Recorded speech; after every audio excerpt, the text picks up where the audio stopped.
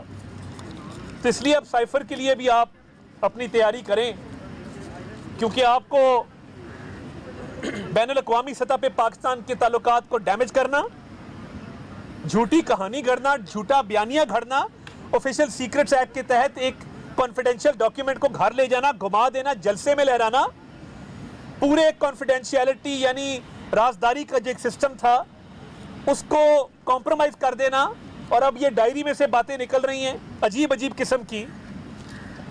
تو یہ قومی مجرم ہیں جنہوں نے 4 سال کھیل تماشے کیے اور اس ملک کو تباہی کے دہانے پہ کھڑا کیا. اللہ کا شکر ہے اس 1 سال میں ملک کو ڈیفالٹ سے بھی بچایا ہے اور تمام تر مسائل کو حل کرنے کی کوشش کی ہے. آج عزت سے کھڑے ہیں, ایک پائی کی کرپشن کا الزام نہیں ہے.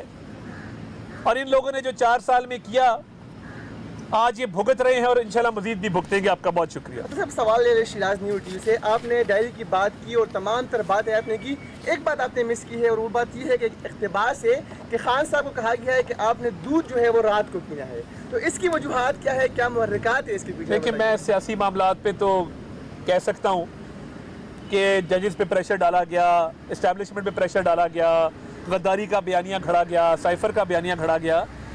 مگر یہ جو کھانے پینے کا ان کا آپس کا معاملہ ہے میں اس پہ کامنٹ نہ ہی کروں تو بہتر ہے.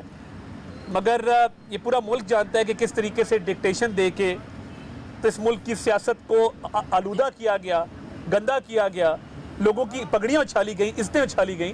یہ آج آپ سب کے سامنے آ گیا. یہ بتائیں کہ آج کا جو عطا صاحب جو آیا ہے سپریم کورٹ کا جو فیصلہ آیا ہے بڑا کلیئر ہے.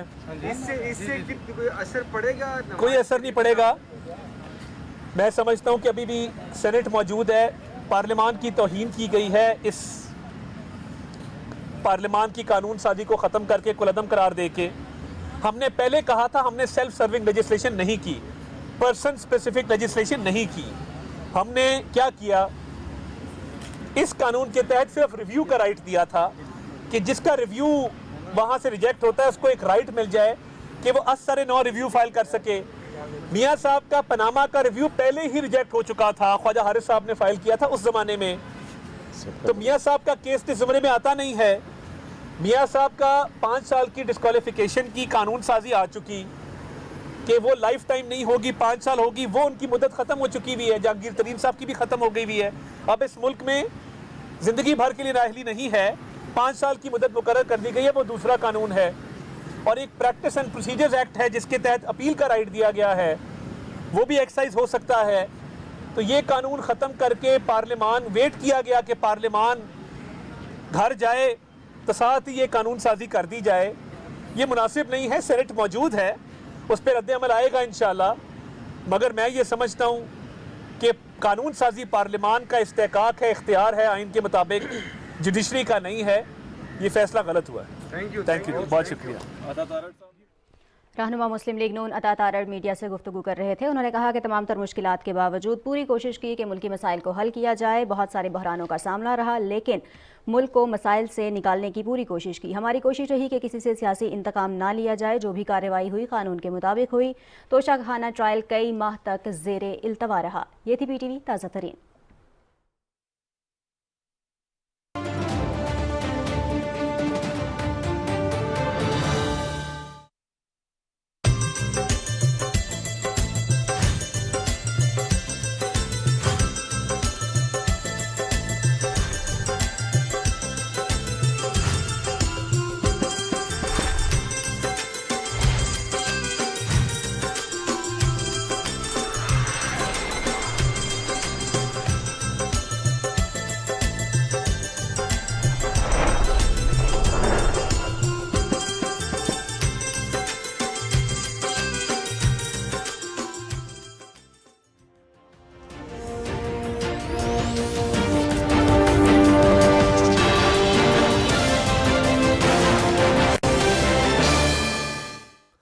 ویلکم بیک ناظرین. پی ایم ایل این کے رہنما عطا تارڑ میڈیا سے گفتگو کر رہے تھے, توشہ خانہ کیس اور دیگر تمام تفصیلات کا وہ ذکر کر رہے تھے.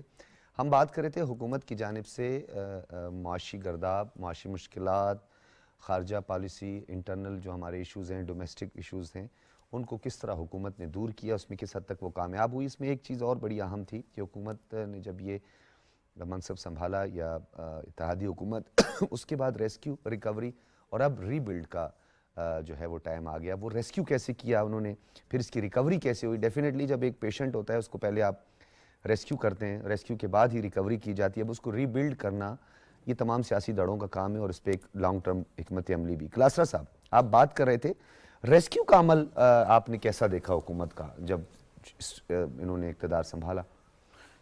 میرے لیے جو پازیٹیو چیز تھی, بلکہ پورے ملک کے لیے ہوگی, وہ یہ تھا کہ ایک بڑی سیاسی جماعتوں نے مل بیٹھ کے اس ملک کی جو مشکلات تھیں ان کی طرف وہ بڑھے, انہیں حل کرنے کے لیے سر جوڑ کے بیٹھے, اور بہت سارے ایسے اقدامات ہوئے جو حوصلہ افزا ہیں, اور بہت سارے ہونے والے تھے جو نہیں ہو سکے جن کو ہونا چاہیے تھا. اور ان میں سے ایک بڑا یہ ہے کہ جو الیکشن کے حوالے سے ابہام ہے کہ الیکشن 23 میں ہوں گے, 24 میں ہوں گے نہیں ہوں گے, آگے چلے جائیں گے. اور ایون جو ہے جو کیبنٹ اب ڈیزالو ہو چکی ہے اس کے وزراء صاحبان بھی اس حوالے سے گفتگو کرتے تھے, کوئی نومبر کی تاریخ دیتا تھا, کوئی فروری کی دیتا تھا. میرا خیال ہے ان کا سب سے بڑا جو آبجیکٹیو ہونا چاہیے تھا نا, وہ الیکشن کا بر وقت انعقاد ہونا چاہیے تھا. بالکل. دوسرا یہ ہے کہ اگر الیکشن 90 دن میں نہیں ہونے بمطابق کیبنٹ کے جو مختلف وزراء صاحبان تھے, تو پھر اسمبلی کو اپنی آئینی مدت پوری کرنے دی جاتی.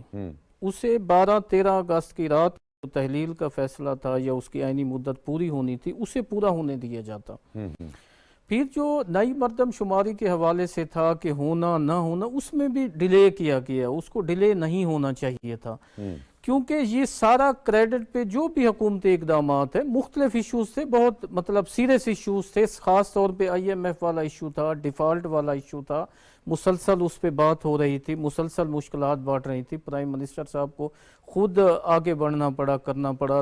جیسے ڈاکٹر صاحب نے کہا دیر ہو گئی, وہ بر وقت ہونا چاہیے تھا.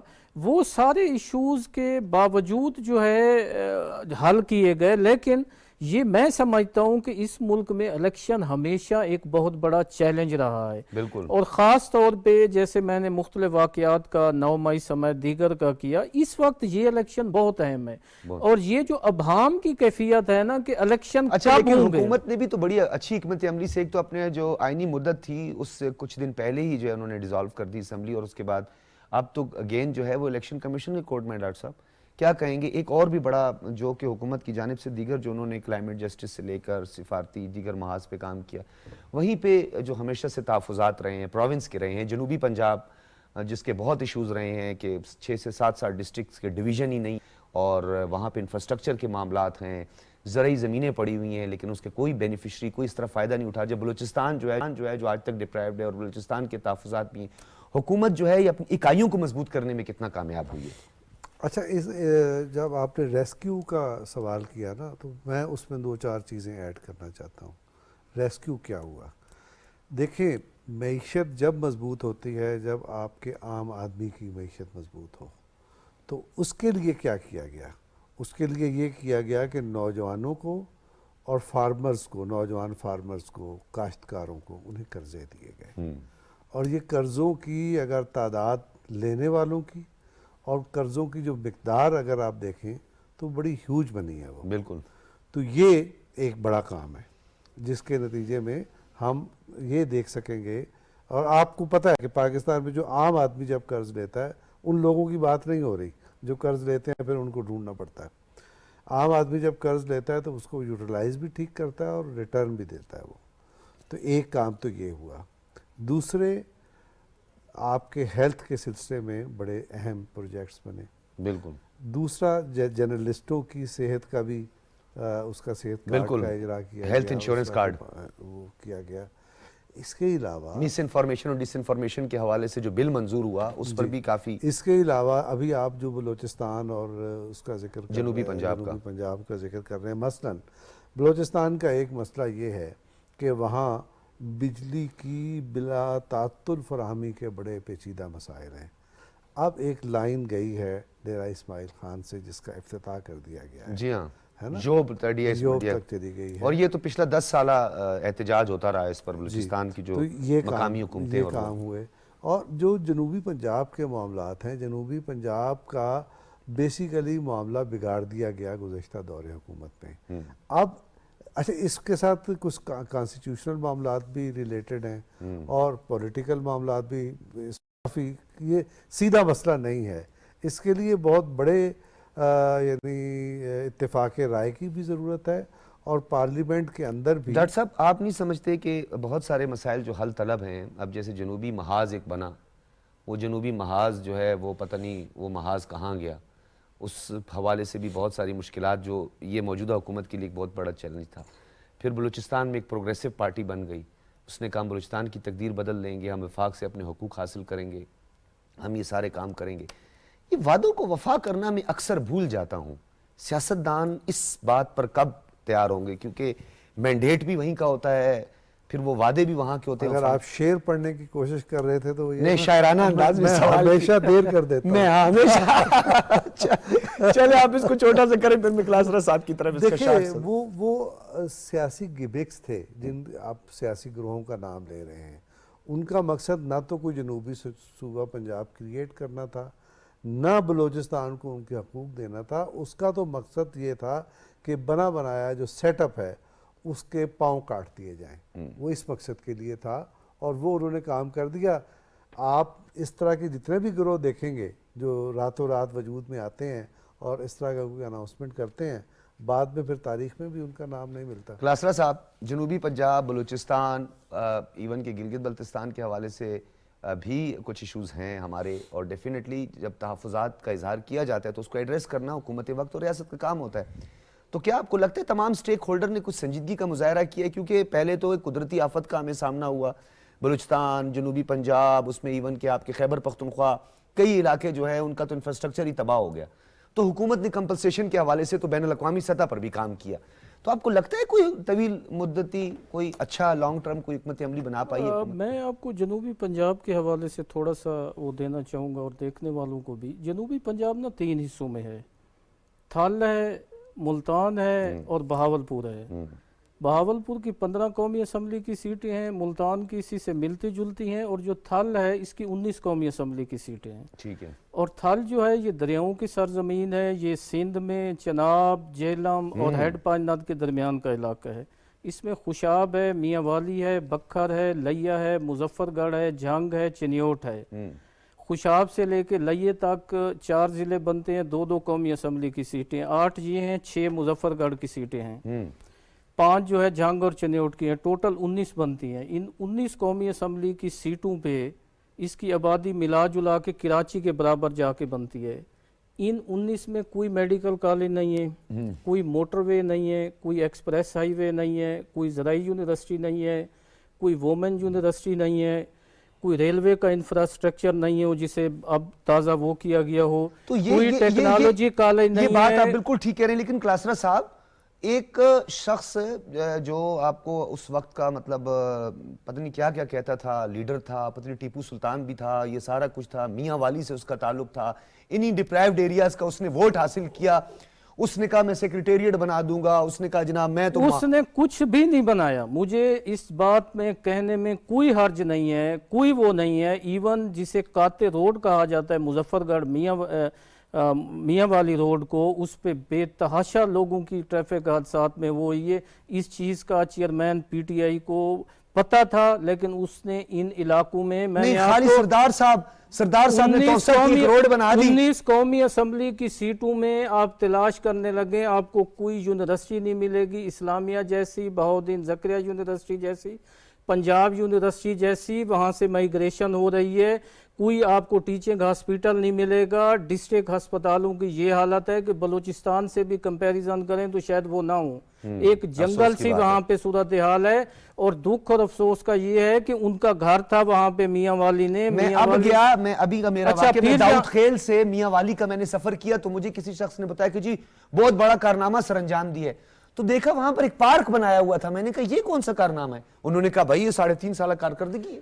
وہاں پہ کوئی 7 ڈسٹرکٹ ہیں, 7 ڈسٹرکٹ پہ کوئی ڈویژنل ہیڈ کوارٹر نہیں ہے, کوئی انٹرنیشنل ایئرپورٹ نہیں ہے, کوئی ایسا منصوبہ نہیں ہے. ایون ارشاد سیال صاحب سابق رکن قومی اسمبلی مظفر گڑھ, جہاں 6 قومی اسمبلی کی سیٹیں ہیں, 5 تحصیلیں ہیں, وہ یہ کہہ رہے تھے قومی اسمبلی میں اگر آپ ہمیں یونیورسٹی نہیں دے سکتے تو کم از کم یہ ہمیں آپ کو ایک کیمپس ہی دے دیں. کیمپس دے دیں تاکہ ہمارا, بالکل آپ ٹھیک کہہ رہے ہیں. یہ اور تاریخی یہ جو علاقہ, آپ نے جو ڈویژن کا بات کی ہے نا 7 ڈسٹرکٹ پر مشتمل, اسی طرح بلوچستان میں کلات ڈویژن بھی 8 ایک محتاط انداز 7 سے زائد ہی ہیں 8 ڈسٹرکٹ, اور یہ پاکستان کے لارجسٹ ڈویژن ہے. ہیڈ کوارٹر نہیں ہے. نواز شریف صاحب لیا میں انجینئرنگ کالج کا اعلان کر کے آج تک نہیں بن سکا. اچھا یہ چیزیں جو پھر اس کے بعد جو آن گوئنگ منصوبے ہوتے ہیں ان پر بھی عمل درآمد کرنا حکومت وقت کی ذمہ داری ہوتی ہے. بہت شکریہ خضر کلاسرا صاحب, آپ کا بھی بہت شکریہ ڈاکٹر فاروق عادل صاحب. ناظرین ایک بات یہاں پہ کرنا ضروری ہے, حکومت کو جتنا وقت ملا نو ڈاؤٹ اس میں نظریاتی وابستگی یا کوئی سیاسی وابستگی سے ہٹ کے جو چیزیں روز روشن کی طرح آیا ہیں, جس طرح حکومت نے ریسکیو کیا, جس طرح حکومت نے ریکوری کی, انتہائی مشکل جو پاکستان بالکل ڈیفالٹ کر چکا تھا, ڈپلومیٹک آئسولیشن کی طرف بڑھ چکا تھا, چائنا ہم سے ناراض, پھر وہ سائفر لہرا کے امریکہ جس کے ساتھ ہمارے ٹریڈ ہے, جس کے ساتھ ہمارے تعلقات ہیں, جس کے ساتھ ہمارے جو توازن ہے طاقت کا وہ برقرار ہے, جس کے ہم نان نیٹو الائی بھی رہ چکے ہیں, ہم نے بہت سارے ان کے لیے قربانیاں بھی دی ہیں, اور آج بھی ہم یہ کہتے ہیں کہ پاکستان ہر ملک کے ساتھ برابری کی سطح پر اپنے تعلقات چاہتا ہے. تو اس بگاڑ میں کوئی کسر پشتی حکومت نے نہیں چھوڑی, لیکن اس حکومت نے ریکوری کا بہت بہترین عمل سے وہ گزرے. اور سب سے بڑی بات جو کلاسرا صاحب نے بھی کی کہ 13 سے زائد جماعتوں کا ایک پیج پر ہونا, یہ سب سے بڑی کامیابی ہے وزیر اعظم شہباز شریف کی. اس تسلسل کو آگے برقرار رکھنا چاہیے, اور تمام پولیٹیکل فورسز پاکستان کا سوچیں, پاکستان کے مستقبل کا سوچیں. اجازت دیجیے, اللہ حافظ.